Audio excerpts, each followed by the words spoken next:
Hello, Paul, and welcome to the Art Salon in Bath. Lovely to see you today. Nice to see you. It's actually sunny in the studio today, beaming through the windows, which is quite nice. Very nice. Nice warm day. So I'm making the most of it before it gets really cold in about a month's time, probably less. And you said just before we went on air there that it's a bit smelly in your studio today as well. Stinks. Yes, it stinks. It's balsam turpentine. I've been throwing it around a little bit today. It's very loose paint with a lot of thick paint, and it gets quite heady.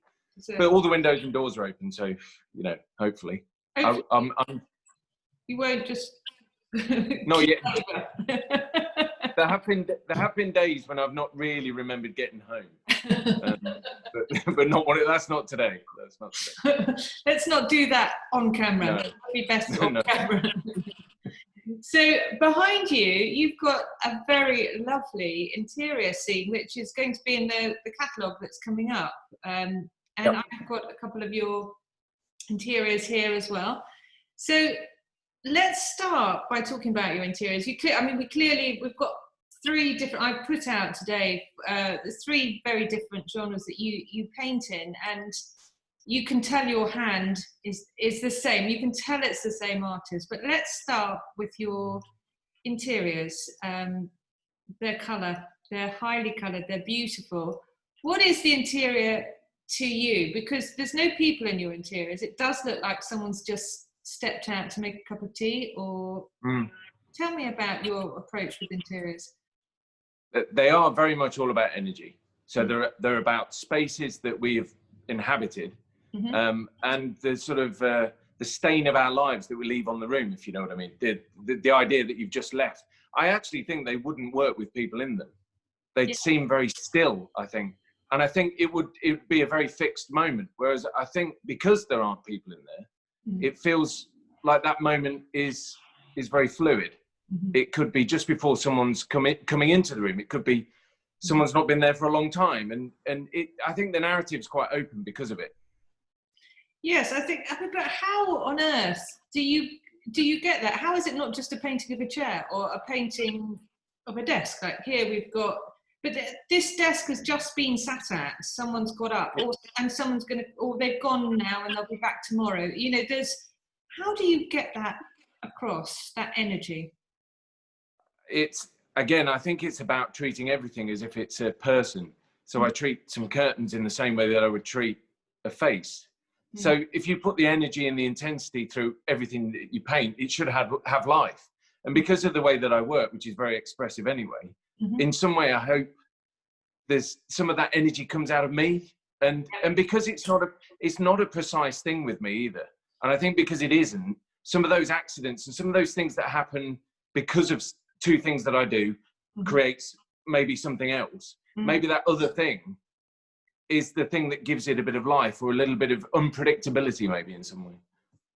Yeah, I mean, to sort of break it down slightly, if I go into a corner, to one area of your painting, it's a mixture of all sorts of different colours and brushstrokes. In your dances, you've got spray paint in it and other things in it, but it doesn't particularly make sense close up. And we have included some close up images in the catalogue so that you can see. And how does that inform the painting? Because it's almost like a series of mini paintings within the whole. Yeah, I think this comes back to instinct again as well, though. I think the one thing that artists are very good and very bad at is when to stop and when a picture is when it's right. When it sits and it's a whole thing and things slot together and it works. However abstract or hyper realistic they are, there's that moment when that it's either done or it's just not going to work. And I think the one thing I work very hard on is that idea that it's just maybe underdone slightly. There is that it's not quite, so in a way it almost, it's still got that freshness, I hope, and an all over sort of freshness. I think that's what I'm trying to get with them. Yeah, and that sort of almost, and is also like how you approach your figurative work. It's that this lady here, she's mid-moment, but she's not static. there's something about to happen, or something has just happened. You know, it's you transfer that over to your figurative work as well, don't you? Absolutely, because let's face it, relationships aren't still moments, are they? I mean, you know, when I go home with the kids, it's constant movement, constant dialogue, constant, you know, so those moments are the ones I'm interested in, the ones where someone's just about to maybe even shout at you, you know. I mean, those moments are very interesting. The space is interesting, you know, that space between people. Very, very interested in that, because there is a kind of, there's almost an unwritten rule. I mean, it's a very written rule at the moment, but you don't really go into that space very often, not unless you're very intimate with the person. And so I'm interested in that space. And I think that idea that there's a glimpse of something, you know, it gives it something else. It just adds something other than just face on, you know, very still, it doesn't say a lot, I don't think. And actually, let's face it, you know, a portrait is 99% me anyway. You know, the scaffold is the other person, but actually all the energy and everything comes from me. I'm responding to something, but it's still got to come out of me. Which is also ties in with my hand being recognizable, because I'm probably not aware of that actually at all. You know, I try and I'm probably fortunate that it's a very distinctive way of painting, and it's very much me. But I don't tend to think about doing it. You know, I must make it like me. You know, it's the way you're responding. So it's interesting, because, you know, doing art fairs around the world, there is a difference in cultures between in that space actually, and some are right up, and as a person you're like, ooh, you know? And it's not until that is broken, that space is broken in some way, whether it's intimate with your partner or whether it's broken by a different set of values by a culture, that you become aware of it. So it's quite an unusual thing for someone to become so aware of. Was that something you were aware of, that space, that expectation of something about to happen? Was that something that's always informed your art? Or is that just something that's, as you've gotten older, it's, you know, that emotional intelligence has gathered that? I think experience is hugely critical to being a decent painter. I think as you go along, you have to absorb stuff. I look at everything as well. I look at all sorts of different artists. I don't just look at portrait painters. I look at abstract painters. I look at photography a lot. You know, there's a lot of photographers I really admire. And again, they often deal with those moments and that space and that, and it's very clever. When it's done well, it's a brilliant thing, I think. So I think it's something that I've added as I've gone along. So I imagine, I often look at young painters' work now and think, that looked like that was a battle to make a picture. Whereas when you see a more experienced artist, you realize that the battle is not in the technical making of a picture. It's in the other bit, the bit that's elusive, the umami, you know, the thing that makes something very different from anything else. And I think experience does that, because you've already built the ability to manipulate your materials and to, you know, I know what, you know, how to do this, this, and this. I put that there, do that. But how do you make it that little bit more special? That's the bit that, that little moment that makes all the difference, I think. And you work, I mean, the way you work, it's quite, I was going to say self-absorbed, and I don't mean that. It's self-absorbed between you and the painting. That is the only thing that you're absorbed in when you're painting. You don't paint slowly and think about it. It's quite instinctive, it's quite expressionistic. Tell me about the physicality of your painting. Are you just standing in front of it? How does it work in the studio? I remember reading that, I think it was Walter Sickert spent more time reading than he did actually painting.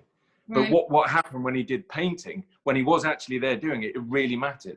Yeah. And so it was all condensed and it was intense. And as I've gone along, I've realized that thrashing away for 12 hours in here would not really benefit me.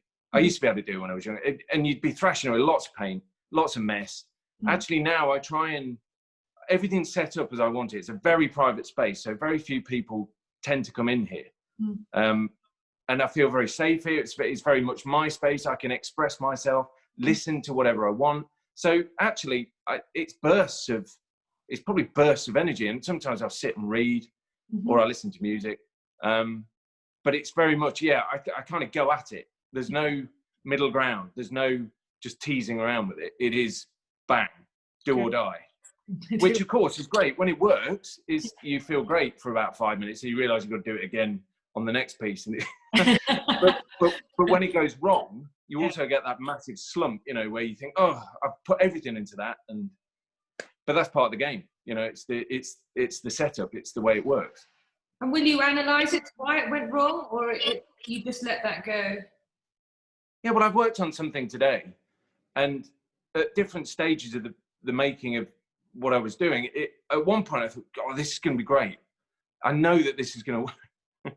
An hour later, I was looking at it thinking, I don't actually know whether this is any good or not, which actually in itself is quite interesting, because it will sit now, and I will constantly walk past it and look at it, and I'll probably turn it around at some point, and it'll probably, and it could be that I've tried something different, and I just don't know whether that works. But that's almost the mistakes are where you learn, aren't they? You know, it's with most things, you know, by going wrong, you learn. Your sketchbook is almost on the canvas as you're going, in a way, because you're sort of learning, you're pulling back, you're learning, you're pulling back. And you paint that way as well. You're moving, aren't you, all the time? You know, you're quite organised with getting your paints ready so that you're free to just paint, actually, not thinking about practicalities, I suppose. Yeah, and also I'm also trying to think like any other artist does at the same time as well, where there are days when I think, have I stepped back enough today? Have I got back enough? Because then you step back and you look and you go, oh dear. And you realise actually it's probably because I've not spent enough time coming back and just thinking. Because you can get so caught up with the mark. And especially when I'm there with the canvas and there's big slashes of paint, you can get caught up in the minutiae, you know, the small little paintings going on within the bigger picture. And I mean, when you go up close, it's clear that you don't always just use a brush, do you? You use other tools, or possibly your hands. Yeah, for sure. Yeah. So definitely fingers. That's often the case. Palette knives of various sizes, you know, from massive to small. I put the canvas on the floor sometimes and drop things on it, as in drop paint onto it and see what that does. I think it's a way of bashing a picture into shape in some way, and I don't think there's any limit to what I could try to make that happen. And actually, sometimes it's a disaster, but it does things sometimes. You know, wow, you know, that's really interesting. I wouldn't have done that. To put material onto paint, I find really interesting. So to then use it to print with, or to just take paint off, again. Different texture, different surface, different layer of information, which is crucial. So, I mean, with the colour, I mean, we have touched on it. You've got an extraordinary ability to put colours together that, you know, you might not traditionally think to put together, but they work when you pull back. Now, the dancers don't have any colour. I mean, you've stepped away from colour completely, really. I mean, you've got white and grey and black essentially in there, but still I can see your hand, still I can see the energy, the movement. I mean, they're very dynamic, your dancers. Tell me about this almost contrary approach, you know, because you are so known for your colour, aren't you? So tell me, what is that for you, the going to black and white?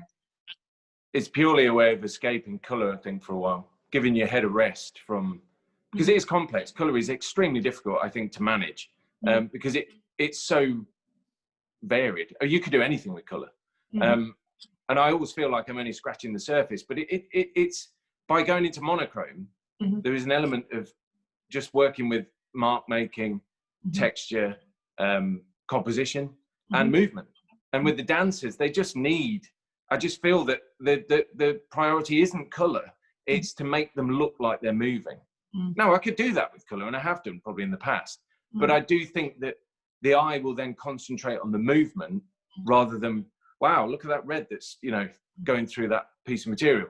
And as I also think that I don't think about a dancer being made of obviously flesh and bones and material, or a chair being made of leather. I just treat everything as the same thing. Mm-hmm. It's just something to be dealt with. So I just think they work for me. They make more sense in monochrome. They certainly emphasize the movement. I mean, it allows you just to focus on the whole rhythm and the flow of the dance. And I think it works very well. And I think it's got that extra sort of, we sort of bring a bit of the street art into it, don't you, with your graffiti? You've got that sort of slightly, and there's a lot of running paint in it, you know, dripping, it's dripping down, you've allowed it to drip, which doesn't take away from the energy or the movement at all. Are you involved in the street art scene at all? Or is it something that influences you? Yeah, partly, I think. I think it's like anything. You can't help but walk past something sometimes, think, that's clever. You know, I wonder how they've done that. And then want to play with that idea or that way of using something. So again, it's another way of testing yourself against the material and seeing whether that adds or it actually takes away from what you do. Because, you know, you do reach dead ends with things. I used to mix down oil paint very, very thinly and spray it with like a household spray. But it was quite clumsy. Whereas a spray can, with all the caps and things you can get now, you could do quite beautiful things with them. You can mask, you could do circles, there's so many, you could do fine lines, big broad lines. So and the material itself is good now. You know, you can get acrylic ones, you can get oil-based ones. So I see it as like a tube of paint, basically. It's the same thing, to be just another tool. It's well, it definitely makes a sort of a more sort of urban edge to the pictures, for sure. There's a sort of a much more urban edge to them. But the colour is something that you are very comfortable with as well. But the one thing that does strike me on top of that is you do use light. Light sources are quite important in your pictures. I can see in the one behind you, you know, you've got a very strong light source to my left. And likewise in here, this one here, we've got the window coming through, and you can't see where the light source is in the bottom one, but you can see the effect of it. Is that light and shade, is that something you are conscious of, or is it again just something in your composition?